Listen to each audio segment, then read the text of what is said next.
Before there was Santa Claus, caroling, or Christmas trees with lights on them, people in medieval Europe celebrated Christmas with 12 days of feasting and partying that ended on Twelfth Night with the crowning of a king of Misrule and a lot of noise. In the Middle Ages, Christians didn't eat rich foods or overindulge for a whole month before Christmas, which was called Advent. But on the morning of December 25th, everything changed. This is a time frame that roughly goes from 5th century AD to 1500 AD. Let's take a look at how people celebrated Christmas in the Middle Ages. Feasting. Before dawn on Christmas morning, a special Christmas Mass marked the official end of Advent and the beginning of the feasting season, which ran from December 25th to January 5th.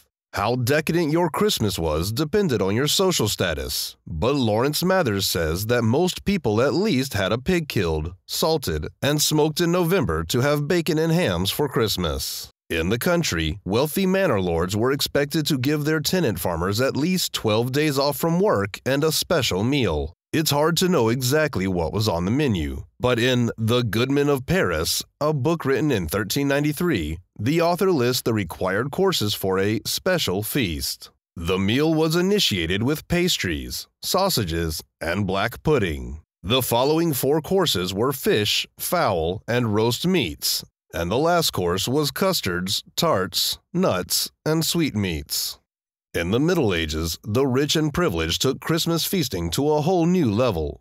In 1226, King Henry III ordered 40 salmon, a lot of venison and boar meat, and as many lampreys as possible for a Christmas dinner at Reading Abbey.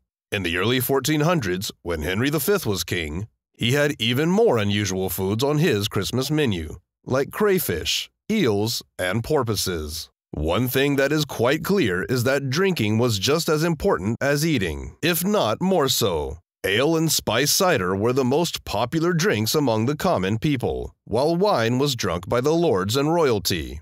Henry III bought 60 tons of wine for Reading Abbey in just 1 year. 1 ton is equal to 1,272 bottles. Mumming, haggling, and the Feast of Fools. Dress-up games and switching roles were a big part of medieval Christmas celebrations, which may have resulted from all the drinking. Some of these games came from pagan traditions around the winter solstice.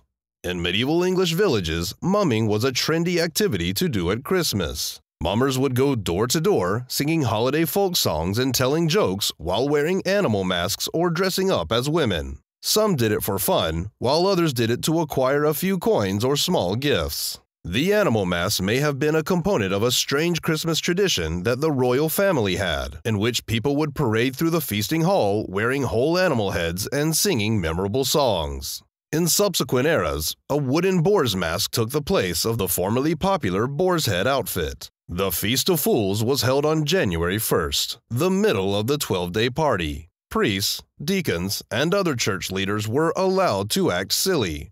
Role reversals were common, in which the lowly subdeacons gave sermons, and things sometimes got out of hand. According to a French account from the 1500s that criticized the practice, during work hours, priests and clerks can be seen with masks and scary faces. They dance as women, panders, or minstrels in the choir. They sing bad songs. They eat black pudding while the celebrant is saying Mass. Bean cake.